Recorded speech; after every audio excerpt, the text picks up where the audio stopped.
मैं आपके सामने जो विषय रख रहा हूं वो कृषि कानूनों को लेकर के जिस तरह से किसानों को भ्रमित किया गया है और देश के एक विशेष राज्य यानी कि पंजाब से जहां पर कांग्रेस की सरकार है, जिस तरह से आंदोलन को गलत दिशा में मोड़ने का प्रयास किया गया है, मैं बताना चाहता हूं और दोहराना चाहता हूं कि पहली बात तो ये जो कृषि कानून बनाया गया है ये किसानों के हित में है और बहुत लंबे समय से जो प्रसिद्ध कृषि वैज्ञानिक रहे हैं स्वामीनाथन, और लंबे समय से डिमांड चल रही थी कि स्वामीनाथन कमेटी की जो रिपोर्ट है उस पर कार्रवाई होना चाहिए। ये उसी पर आधारित एक कृषि कानून है और जो किसानों के व्यापक हित में है। किसानों के लिए अनेक विकल्प खोल दिए गए हैं। पहले केवल मंडी ही खरीदारी करती थी, आज उसके लिए ओपन मार्केट कर दिया गया है। किसानों के बीच में ये भ्रम फैलाने की कोशिश की जा रही है कि एमएसपी समाप्त हो रही है, जबकि सबको पता है कि एमएसपी कहीं भी समाप्त नहीं हुई है। कानून देश में लागू हो गया है और आज एमएसपी पर किसानों से धान की खरीदारी और उनके अन्य उपजों की खरीदारी हो रही है। यानी कि जो मिनिमम सपोर्ट प्राइस है वो जारी है। इसके बावजूद भी उनको भ्रमित करने का प्रयास किया जा रहा है। केंद्र सरकार हो चाहे हमारी राज्य की सरकारें हों, आप देखिए कि हमेशा से किसानों के वास्तविक हित के लिए भारतीय जनता पार्टी की चाहे केंद्र की सरकार हो चाहे राज्य की सरकार हो, उन्होंने प्राथमिकता दी है। मैं उत्तराखंड के किसानों के बारे में आपको बताना चाहता हूं कि उत्तराखंड पहला राज्य है जिसने अपने गन्ना किसानों का 100% भुगतान कर दिया है। धान हो उसके भुगतान का होगा। हमने ऑनलाइन पेमेंट अपने धान के किसानों का भुगतान कर रहे हैं और जितने बिल हमारे पास आए हैं हमने 24-24 घंटे के अंदर भी किसानों का पेमेंट करने का काम हम कर रहे हैं। जैसे ही बिल पहुंच रहे हैं खाद्य विभाग के पास, तुरंत आरटीजीएस से उनके खातों में पैसा जा रहा है। मैं पिछले दिनों उधमसिंह नगर में गया था तो वहां के किसानों से मैंने कहा था कि आप एक हफ्ते के अंदर हम आपका पूरा भुगतान करने के लिए तैयार हैं। शायद ये पहली बार हो रहा है और गन्ना किसानों का भुगतान ये पहली बार ऐसा हुआ है कि जब नई पिराई सत्र से 2 महीना पहले उनका पूरा का पूरा भुगतान कर दिया गया है। ये तो कई जगह मैं देख रहा हूं 3-3, 4-4 साल से भुगतान नहीं हुआ है। हमने जो इकबालपुर शुगर मिल है हरिद्वार की, ये मिल बंद हो गई थी।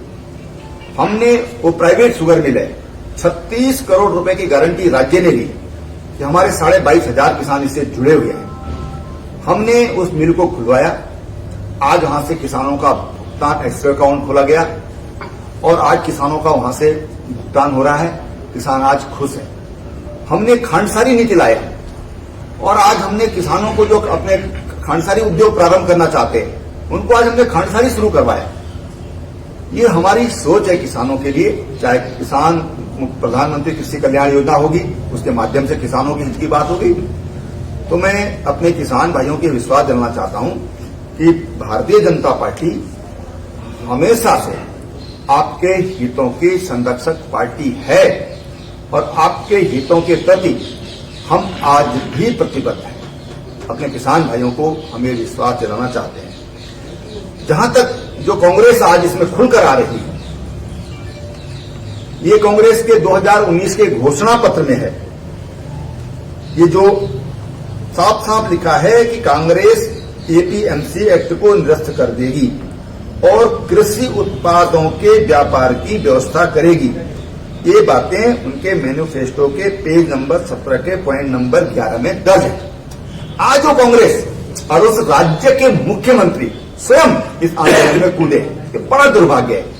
और सबसे बड़ा दुर्भाग्य यह है कि जिस तरह के नारे उसमें लग रहे हैं वो अत्यंत दुर्भाग्यपूर्ण है। जो लोग इस देश की एकता अखंडता को नुकसान पहुंचाना चाहते हैं, आज वो किसानों के रूप में किसानों के बीच में पहुंचकर किसानों की देशभक्ति पर सवाल खड़ा करना चाहते हैं। हम इसकी तीव्र भर्त्सना करते हैं और अपने किसान भाइयों से कहना चाहते हैं कि जो हमारे प्रधानमंत्री हैं, गुजरात में किसानों को 2003 से जहां आधा घंटा बिजली नहीं मिलती थी, जहां पर कोई समय नहीं था कि किस समय किसानों को बिजली, पानी, ट्यूबवेल के लिए पानी के लिए बिजली मिलेगी, ऐसा कोई सुनिश्चितता, उस राज्य में नरेंद्र भाई मोदी की सरकार ने 10 से 5 7 घंटे किसानों को पौने 2 साल के अंदर अंदर हर किसान को सेपरेट फीडर दे दिया।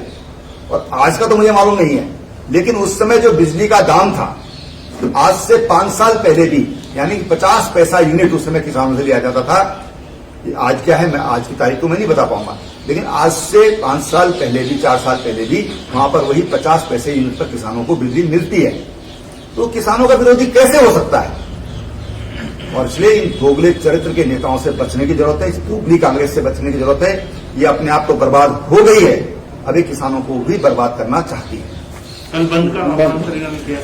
अपने प्रदेश के किसान भाइयों से कहना चाहता हूं और बड़े विनम्र भाव से ऐसा कोई भी काम न करें। हम आपको पूरी तरह आश्वस्त दिलाते हैं कि हम आपके साथ में हैं। हम किसी तरह का नुकसान किसानों को न आज होने दे रहे हैं, न भविष्य में दे रहे हैं। सर, लॉ एंड ऑर्डर को लेकर क्या निर्देश दिए हैं? देखिए, लॉ एंड ऑर्डर को लेकर के मैंने अपने जिला डीजीपी महोदय को बोला है कि लॉ एंड ऑर्डर की हालात हर हाल में ठीक रहना चाहिए। उत्तराखंड की जनता शांति प्रिय है और मुझे पूरा विश्वास है कि हमारे जो किसान भाई हैं, जो भ्रमित हुए हैं, वो किसी तरह से इस तरह का कोई वातावरण नहीं बनाएंगे कि उससे वातावरण खराब हो।